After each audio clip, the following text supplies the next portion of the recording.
Assalamualaikum warahmatullahi wabarakatuh. Hari ini Senin 5 Februari 2024. Tadi siang kita sama-sama saksikan banyak pemberitaan di media online itu tentang keputusan DKPP terkait KPU ya, teman-teman.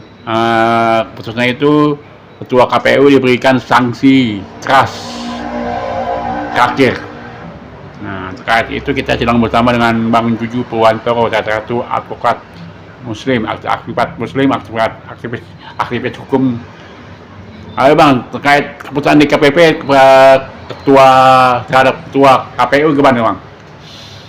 Ya, seperti Assalamualaikum warahmatullahi wabarakatuh. Seperti apa yang kita ketahui bahwa pada pagi siang hari ini, hari Senin ya, 5 Februari 2024, betul bahwa telah dilaksanakan dan diputuskan sidang Dewan Kehormatan Penyelenggara Pemilu atau biasa disebut DKPP itu terhadap beberapa laporan, dikatakan ada sekitar 3 atau 4 laporan gitu, menyangkut masalah katakanlah kinerja dalam kaitan dengan penyelenggara pemilu, Komisi Pemilihan Umum begitu, di mana dalam permohonan tersebut ya, mereka yang maju permohonan itu intinya adalah mereka mengajukan permohonan atas kinerja atau katakanlah mereka sebagai ketua KPU dan para pengurus lainnya sehubungan dengan adanya dugaan praktek yang tidak etis begitu ya terhadap penyelenggaraan pemilu di tahun 2024 ini, lebih khususnya adalah terkait dengan pada waktu itu proses tentang katakanlah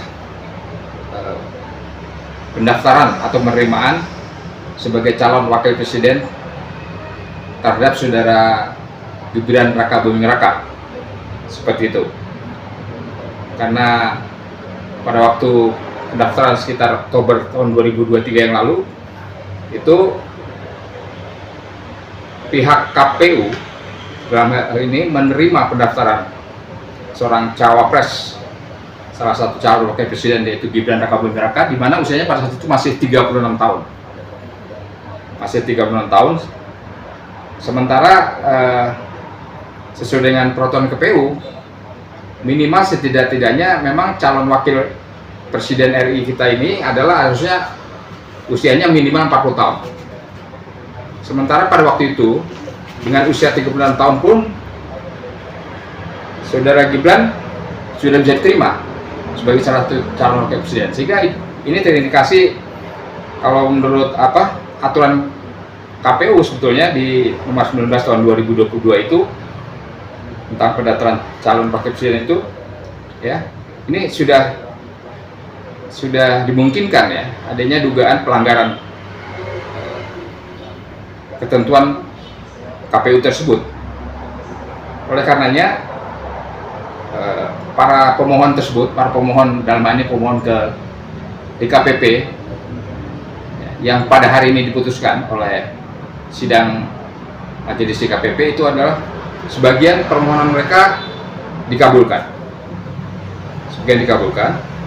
Oleh karenanya, walaupun secara hukum bahwa keputusan DKPP itu tidak mempunyai dampak atau efek atau akibat terhadap pencalonan calon presiden ataupun calon wakil presiden, setidak-tidaknya secara moral dan etika itu sudah ditentukan dan diputuskan adanya pelanggaran di situ.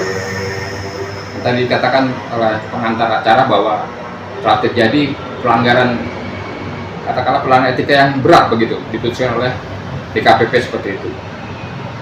Nah, yang jadi masalah, yang jadi ramai di publik adalah ternyata keputusan DKPP yang sudah menyatakan terjadinya pelanggaran atau moral gitu, etika atau moral secara berat tidak akan berdampak apa-apa secara hukum terhadap keputusan penetapan seorang Gibran Rakabuming Raka sebagai wakil presiden, calon wakil presiden, di mana calon presidennya adalah Bapak Prabowo Subianto gambar ini. Jadi secara legal memang legal formal tidak akan berdampak apa-apa seperti itu. Padahal seperti kita ketahui seorang ketua KPU yang saat ini menjabat, yaitu Hasyim Asyari, itu sudah diumumkan dan sudah disidangkan ya, dan diketahui oleh publik bahwa setidak-tidaknya sampai saat ini sudah terjadi pelanggaran yang ketiga kalinya. Seperti itu. Dan kenapa kok tampaknya seorang Hasyim Asyari ini seperti sakti begitu ya, walaupun sudah ditemukan, disidangkan dan diputuskan terjadi pelanggaran, apalagi sekarang dikatakan telah terjadi pelanggaran berat, ya tidak terjadi apa-apa terhadap jabatan beliau maupun terhadap posisi beliau sebagai ketua PU sampai saat ini. Untuk mengingatkan kembali, misalnya pada sekitar Agustus 2022 itu, di mana telah disidangkan juga oleh DKPP bahwa terjadi pelanggaran kode etik penyelenggaraan pemilu ya, atau KEPP begitu, dalam hal adanya katakanlah kita sebut pelanggaran etika begitu ya, bahwa Hasyim Asyari yang bersangkutan bertemu dengan salah seorang calon peserta pemilu dari salah satu ketua parpol, yang tersebut saya ya, Ibu Asnaini begitu, seperti itu, di mana partainya adalah Partai Republik pada saat itu. Jadi pada waktu proses beliau sempat ketemu, berbincang-bincang dengan Ibu Asnaini, itu sudah diputuskan itu merupakan salah satu pelanggaran kode etik juga begitu. Kemudian kita ketahui juga diumumkan dari publik bahwa ya seorang Hasyim Asyari juga melakukan atau memutuskan ya tentang persentase keterwakilan perempuan dalam pemilihan umum, di mana setidak-tidaknya persentase pemenuhan keterwakilan perempuan itu setidaknya harus memenuhi syarat 30% minimal. Tapi beliau bisa memutuskan itu, dan keputusan itu dilakukan sekitar Oktober tahun lalu ya, 2023, di mana beliau memastikan bahwa ketentuan prosedur keterwakilan perempuan bisa saja dilakukan walaupun minimal harus 30% porsi caleg perempuan itu tidak dilakukan seperti itu. Dan sampai saat ini tidak ada masalah apa-apa terhadap posisi beliau. Artinya walaupun ada indikasi pelanggaran hukum di situ, pelanggaran etika seperti itu, beliau tetap melanggang saja dengan aman sebagai ketua KPU. Dan yang terakhir itu yang baru hari ini ya diputuskan tentang melanggar moral begitu dan etika ya, tentang adanya diloloskannya seorang calon wakil presiden Saudara Gibran karena walaupun usianya baru atau kurang dari 40 tahun, yaitu pada waktu mendaftar itu baru berusia 36 tahun. Dan hal ini adalah merupakan kaitannya dengan keputusan MK pada waktu akhir tahun kemarin, keputusan MK nomor 90 tahun 2023 gitu. Dan dalam kaitan ini jelas ketentuan itu adalah melanggar ketentuan teknis ya, tentang tata cara pilpres pemilihan presiden yang diatur dalam peraturan KPU nomor 19 tahun 2023 tentang pendaftaran cawapres. Jadi artinya apa? Sebetulnya ketentuan tersebut sudah melanggar, tapi pada akhirnya karena keputusan MK pada waktu itu diputuskan yang memang adalah final and binding ya, terakhir dan mengikat, sehingga memang tidak ada upaya hukum lain, dimana keputusan MK itu memang harus dijalankan, kan begitu. Jadi artinya apapun yang diputuskan oleh Mahkamah Kode Etik ya pada hari ini atau siang hari ini itu tidak berpengaruh sama sekali. Hanya saja kita melihat bahwa sebetulnya apa yang dilakukan oleh ketua KPU ya, apalagi dalam kaitan ini adalah sangat kental sekali adanya kepentingan politik atau boleh dikatakan sebagai konflik interest begitu kan, dan jelas ada pelanggaran etika menyangkut pendaftaran ke KPU yang tidak memenuhi prosedur itu karena batas usia yang tidak mencapai 40 tahun. Itu sangat syarat sekali kita lihat kepentingan dalam kaitan apakah pada waktu itu ketua MK yang masih dijabat oleh pamannya Gibran, saudara Usman, ya. Dan si ketua KPU saat ini. Tapi tampaknya dengan adanya keputusan hari ini, yang seharusnya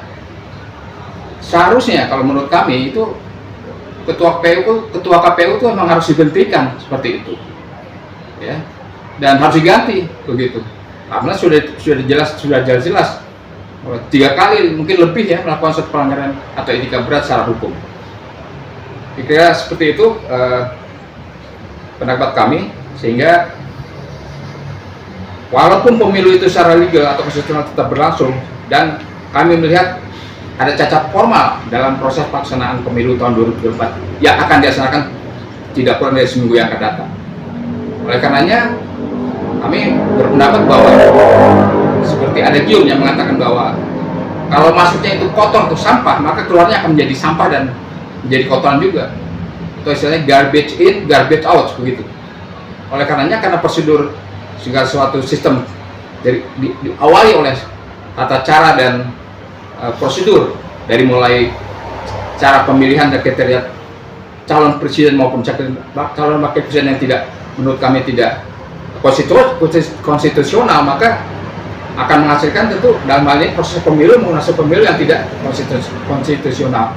Oleh karenanya pendapat kami untuk menghindari ya ketua KPU untuk melanggar aturan atau hukum sistem prosedur pemilu yang akan datang, sebaiknya segera diputuskan ya, walaupun itu semua harus melalui keputusan presiden untuk diberhentikan secara tetap begitu.